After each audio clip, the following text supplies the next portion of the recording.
What, Dee Dee, that is good stuff right there. So many good memories and just really foundational. When many of those things brought us into the sport one way or another.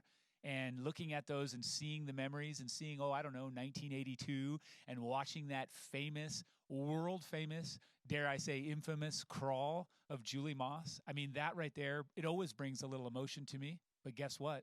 We've got a little bit more than just talking about Julie Moss. Today, we have talking to Julie Moss. Hey, there she is. Julie, it's so great to have you on the show. How are you doing? Good morning, Michael. Good morning, Dee Dee. Good morning, Julie. Welcome and thank you for being with us. Certainly one of the legends of our sport. When you look back and watch that remarkable footage of you crawling across the Kona finish line in 1982, how does that make you feel even today? Did you think it would have the impact that it's had?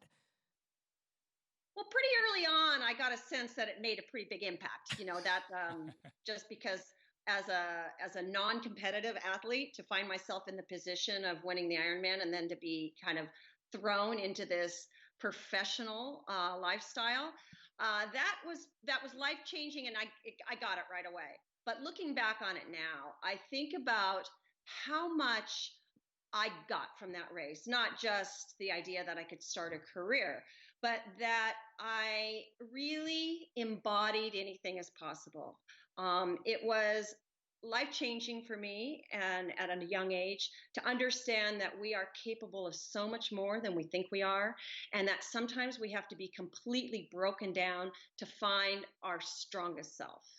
Oh my gosh, that's so good. And I was just going to come to the question. You sort of answered it, so I'll twist it up a little bit. Like, practically speaking, you're there and you overcame that. Where do you now draw on those reserves, or how do you use that in the current anything, in any time, any challenge you face? How does that help you?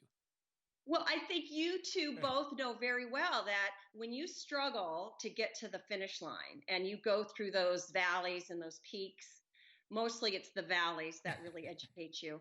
It stays with you on a cellular level. It's muscular memory, it's cellular memory, it's spiritual memory. It will be with you forever. Every time you get into a situation that's going to test you, you will call back on those moments, and you will know the moments where you didn't give up, and you will know some moments where you did, and you'll know moments in between. But it's those moments where you found a way to stay with it, one foot in front of the other, or literally crawling to a finish line. You know that you have that forever, and it's something that will guide you, inform you, and I think really show you the best part of yourself for the rest of your life. So, Julie, tell me, where did that will to keep moving forward come from? You said yourself you were a non-competitive athlete thrust into this sort of environment. Do you remember the thought process as your legs started to fail you out there on the course? Well, yeah, because they started to fail me pretty early on. I mean, I had about good 6 miles to get used to failure of my legs. But I think, Dee Dee, what really it was, I was learning about that part of myself in this process. And that's why this footage is so special to me. I think what people see and what they're drawn to, and why this piece of Ironman history has become so indelible, is because somebody maybe recognized something in themselves. When they saw me crawling, I think they asked a question: would I be willing to do that? What would make me want to do that? And those kind of questions stay with you and they can haunt you. That's how I felt when I saw the 1981 Ironman broadcast. What would make those people want to do it? And it haunted me.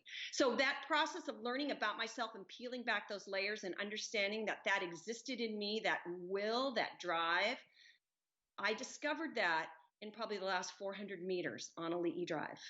Oh, so good. I tell you what. So let me ask you this. Coming up to current times, we've got the phrase "E Ola Mau." It means keep on living. Tell us what that means to you now, right here, today.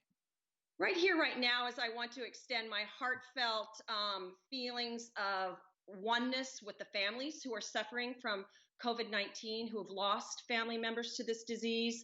It has upturned our world.